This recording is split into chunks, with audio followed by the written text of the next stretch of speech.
Meanwhile, on the comic box, Wonder Woman turns 75, Loki runs for president, and how to find your next favorite comic book.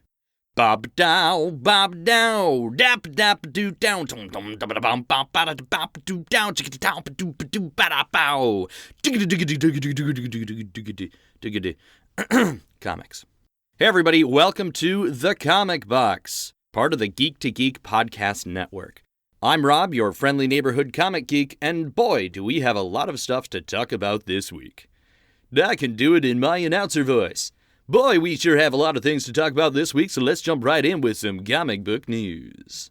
First up, Wonder Woman. This year marks the 75th anniversary of her first appearance, so as they did with Batman and Superman, DC is doing sort of a year-long celebration that's going to culminate in the first Wonder Woman film in June of 2017. They revealed a sort of 75th anniversary logo. They're talking about a year-long celebration. It really doesn't sound like anything super special. Obviously, there's a new Wonder Woman comic. I don't know why they would consider that particularly part of the Wonder Woman celebration because there's lots of new comics with DC Rebirth. But they claim there's going to be some new graphic novels out. They're going to be doing special panels at conventions because I guess otherwise Wonder Woman isn't deserving of her own panel. And then just stuff, things like clothes, toys, other merchandise. But if you're a big Wonder Woman fan, at the very least you'll have some cool panels hopefully to look forward to at conventions. And maybe some neat toys and merchandise.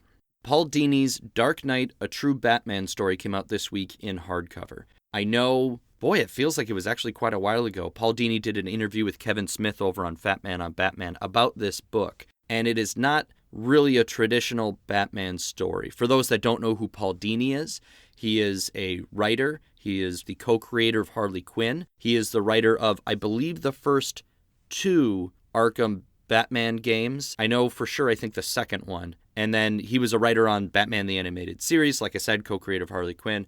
But he's been around for a long time. Also, fun note, I believe he also is the creator of Orko from He-Man. So Dark Knight, A True Batman story is about how Paul Dini was viciously mugged one night and really left for dead on the side of the road. And so this is just about his struggle, and as somebody who makes his living writing stories about heroes that come from rooftops to save you when you're in these sort of moments, it was really about how that affected him and how his relationship to that character and his relationship to that world was one of the things that really gave him the strength to face the world again and to face his fears.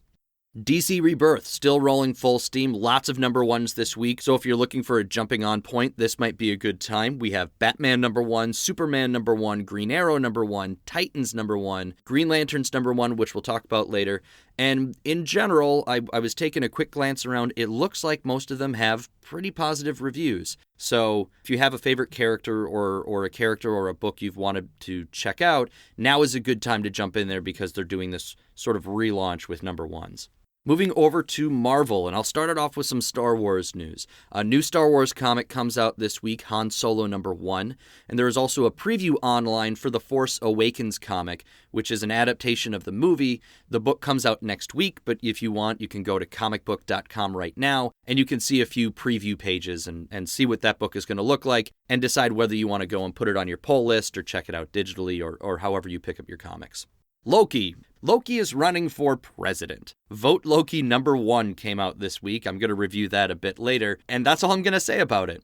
Loki is running for president of the United States. So let that sink in. In very odd but totally makes sense kind of news, ABC News is teaming up with Marvel, or has teamed up with Marvel, keep in mind they're both owned by Disney, for a Civil War II live stream. The last one for issue number 2 of Civil War took place Thursday, June 16th. It happens at ABC News headquarters in New York City, so each issue is going to get its own live stream. It looked like maybe it's a half hour or something. It'll have a rotating group of guests, of editors and writers, people that are related to the Civil War II book or books because there's so many tie-ins. And they'll talk about that week's particular issue and what it means for the larger Marvel universe.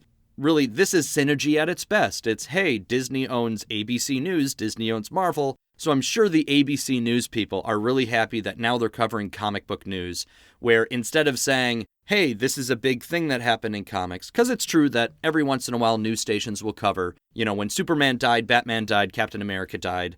They never really cover when those characters come back. But because it's a thing in pop culture, which is interesting, because they never seem to cover when, say, a character dies on Game of Thrones. But yet you get a news story, national news story, when a popular comic book character that everybody knows dies in the comics. So maybe it's because the people at the news networks don't realize that they're going to come back, usually in 12 issues or less. But either way, if you love ABC News and you love comic books, they're together now. So the next issue of Civil War II comes out on July 6th. I guess we're going to assume that at that point in time, probably the next day, because since this one was on a Thursday, I'm guessing comic comes out on a Wednesday. The live stream will happen on that Thursday. So I didn't catch it in time. I didn't find out about it until afterwards, but maybe I'll take a look at it just so I can tell you guys whether it's worth your time or not. My guess, honestly, is no. It's interesting to listen to creators talk about the books, but when it's ABC News covering it, I feel like it's going to be at a level that comics fans would find almost, I don't want to say insulting because now I'm making judgments before ever actually watching this thing, but I feel like they're going to be talking for a general audience, explaining who some of these characters are. So if you're new to comics and you want to know what's happening, this might be a really good thing for you. But for those of us that are actual comic fans, know who all of these characters are, I don't know that having somebody else tell me what the repercussions of something is going to be in the Marvel Universe, I don't feel that that's going to be necessary. I feel like I can read the book for myself, or just read the headlines and the reviews that come out that spoil the book and tell us what happens, and say, oh, okay, yeah, that's obviously going to impact this, or, oh, that doesn't seem like it's going to make a big deal. Hey kids, are you a fan of the Sega Genesis Sonic games? Well, to celebrate the 25th anniversary of Sonic, Archie Comics is putting out a one-shot next month called Sonic Mega Drive. Real game nerds will know this, not super game nerds like me won't. Apparently, Mega Drive was the international version of Sega Genesis.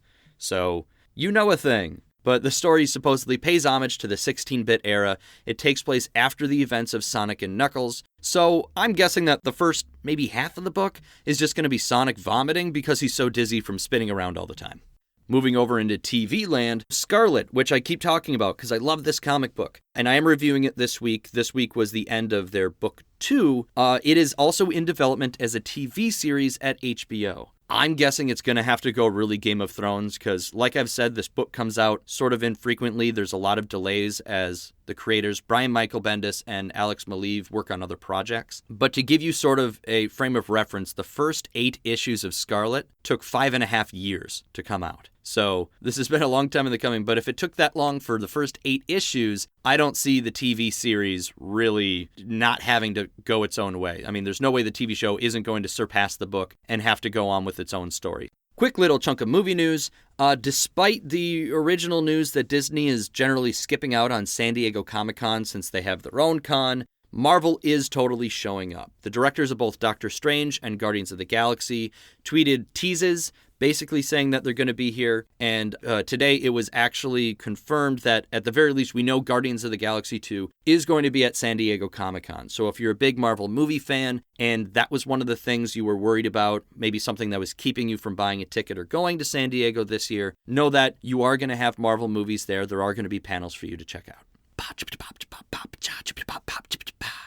On to reviews. Just a couple for this week. First, we start with Scarlet number 10, the last issue of book 2, where it really leads to kind of an all-out war against police, which really is timely because this book is very much sort of mirroring the frustration that a lot of people have with police today or with the supposed, we'll say, corruption within police, within government. But at the same time, the book is very, very clear on noting that not all cops are bad, but the ones that look away from corruption within their force, the ones that believe in what's called the blue cone of silence, where you don't rat out other cops if they're doing something wrong because you're all cops and you need to stand together. And that sort of thing is really what this book is leading towards. So I'm not going to say that it advocates for this kind of activity, this kind of, really rioting against police. But it is really interesting. So if you're the kind of person that sort of follows some of these stories in the headlines, you feel passionate about it, or you're curious to see how that would play out in a fictional universe, I would give Scarlet a look. Issue 10 is the last episode.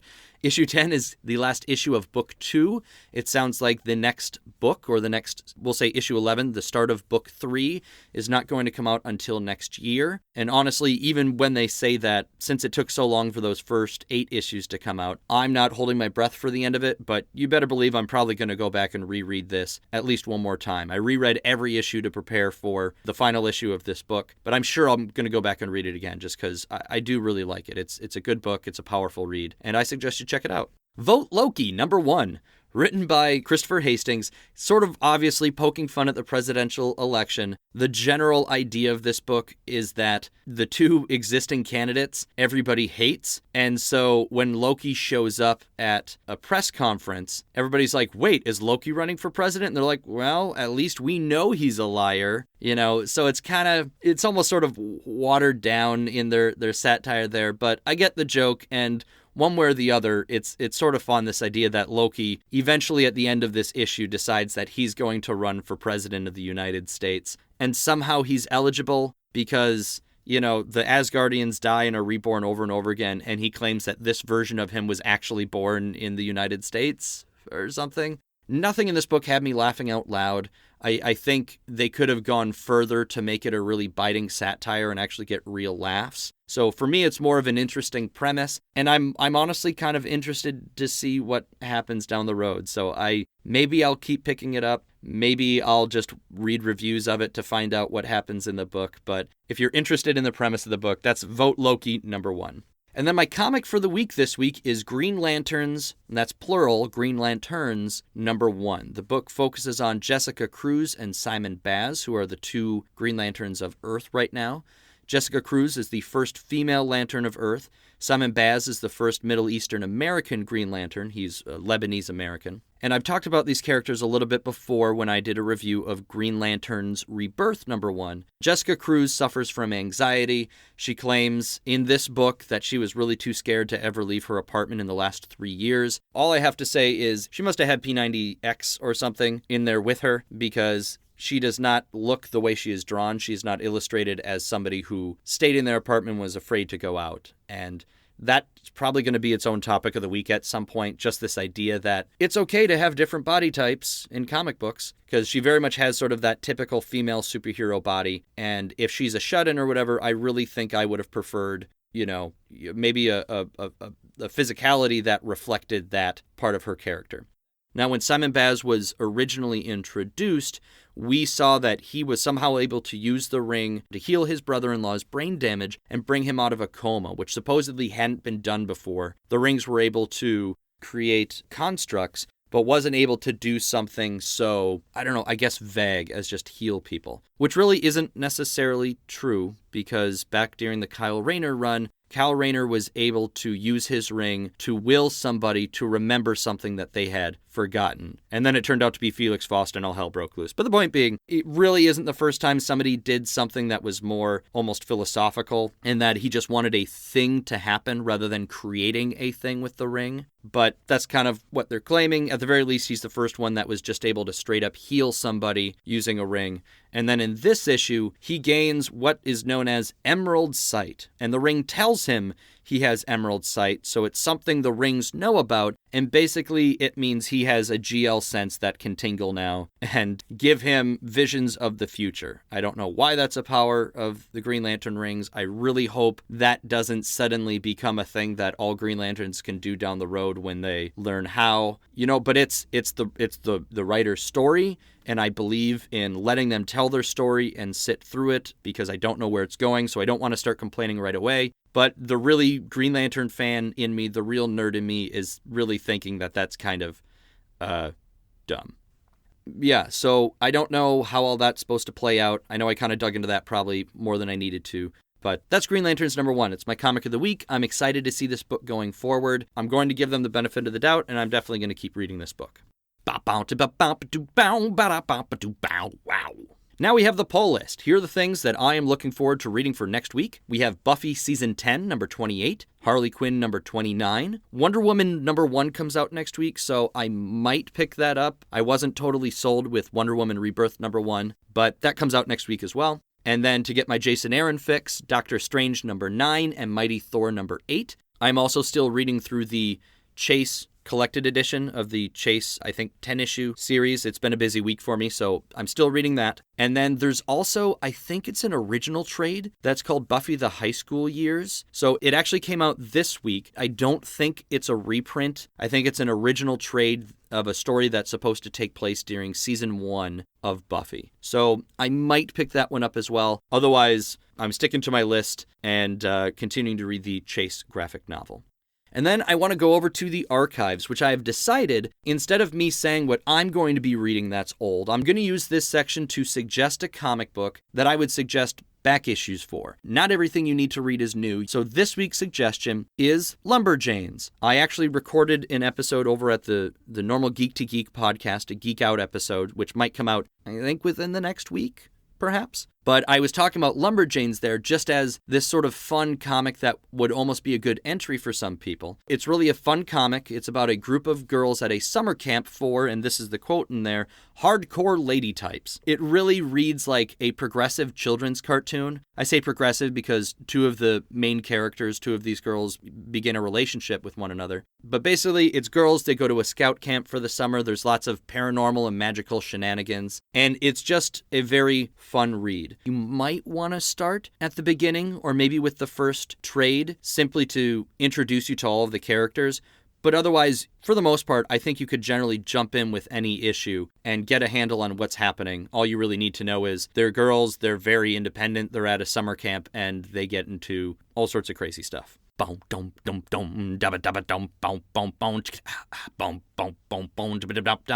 of the week. So the thing I want to talk about this week is how to find your new favorite comic, sort of going along with the Lumberjanes suggestion, or how to start reading comics. So I just have a few quick tips to throw at you. First, obviously, if you have a friend who reads comic books, ask them what they're reading and ask them what they suggest you should read. As your friend, they'll kind of know what you're into, and they can say, I think this book is right up your alley, or you like something that's heady and more philosophical, or you like something really fun or simple, and that sort of thing. Along the same lines, you can actually do that same thing. Go to your local comic shop. Talk to your friendly comic shop employee and sort of tell them what you like and what you don't like when it comes to TVs or games, books, movies, and they can usually point you in the right direction. And they'll say, here's one you could pick up, and they'll take you over to the comic book racks and they'll point some out to you. Pick one up, flip through it. Keep in mind that the cover art very often is not the same artist as the interior art. So while you can let the cover draw you in, make sure that the interior art isn't either too artistic for you, or if you're looking for something that's more almost a painted feel, there's certainly books out there that have very different art styles. But while we're on that issue of looking at comics, I would suggest picking up a trade instead of a single issue. That way you get a whole story arc, so it's not like seeing a third of an episode of a TV show and deciding whether you like the TV show. And some companies like Image Comics will generally make their first volume of a book cheap. So I think Image, the first volume of any of their comics in trade format is only $10. Otherwise, comic shops will often do sales. They might have a bin for trades that are cheaper, either because they bought a lot of them or they're older and not selling and they need to bring a new inventory. You can also find a favorite website that reviews comic books and look at reviews. I tend to default to IGN, and that's where I found some really good books where they were just consistently getting good reviews, and I said, you know what? I'm willing to spend the money to try one of these out, and that's kind of how I found Rat Queens, which I loved. That's how I found Lumberjanes. A lot of the sort of indie comics that I wouldn't have picked up normally, I saw they were getting really good reviews, so I went back and started reading from the beginning. You can also try digital subscriptions. If you really want to dig into a lot of back issues, you have Marvel Unlimited, Comixology has one. There's a service called Scribd, which is Scribd, And they all sort of have this Netflix-style subscription service where you pay a monthly fee and then you can go back and just read back issues to your heart's content. They're continually digitizing and putting comics on those services. You generally will not be able to get new comics this way. You usually have to buy those individually if you want to read those digitally. But usually once they're 6 months old, a year old, they'll pop up on here. But it's a great way to catch up on comics or try something new and go back and just binge 25 issues of a book for only, a few bucks a month. Though I will say, my final note on this one is while digital is nice, and I do read a lot of things digitally myself, there is nothing like the feel of an actual comic book in your hands for a comic fan. But if you want to catch up or just try a whole bunch of different stuff, then I would suggest doing one of these Netflix-style subscriptions. And that is our topic of the week. That was far more excited than it needed to be. All right, well, that's it for this week, guys. If you do decide to pick up something new, if you do decide to do one of the Netflix-style subscriptions, I want to hear about it. So send me a message. I'm on Twitter @Noby. You can email me at thecomicboxpodcast@gmail.com. Links are in the show notes. And I want to know, which subscription service do you prefer? Which one is better for you? Which new trade are you picking up? Which new series should I try and read? Hit me up. Let me know. And of course, I would love to hear your thoughts on this show. The best way to do that is to either give me a star rating or a review on iTunes. You don't even need to leave a review. You can just give me a star rating. If it's a 1, I know you don't like me. And I will cry, and I may not ever come back. Or I will anyway, because nothing can stop me. But no, I would please, please, please love a star rating and a review on iTunes. It is also the best way to spread the word if you do like this podcast. The more star ratings I get, the more reviews I get, the more people are going to be able to see my podcast when they search for comic books. Also, don't forget, we have lots of other great podcasts on the Geek to Geek podcast network. Links are in the show notes. And keep that eye out for that Geek Out episode of the Geek to Geek podcast, where yours truly finally gets to sit down and talk with Void, where we just talking about this podcast and how I got into comics and how Void knows me because I'm the guy that got him into comic books and that whole story. So keep an eye out for that episode. Links are in the show notes for all those other podcasts. Please support us. Give everybody star ratings and reviews and send us all of your thoughts because we love you. We do. We really do. Not buying you flowers, but I'll keep doing this podcast. Why? Because, hey, listen closely. Listen. We love you. So until next week, I am closing the comic box. So, bye. Bow, bow, ba da ba ba do down, down, da da da ba do down, da da ba ba da bow, ba doom down, down, bow, do da da down. Comic box episode's done. Gonna do another next week. Better. Oh, and also, my wife finally watched Deadpool with me. Actually liked it. So I think I'm gonna keep her.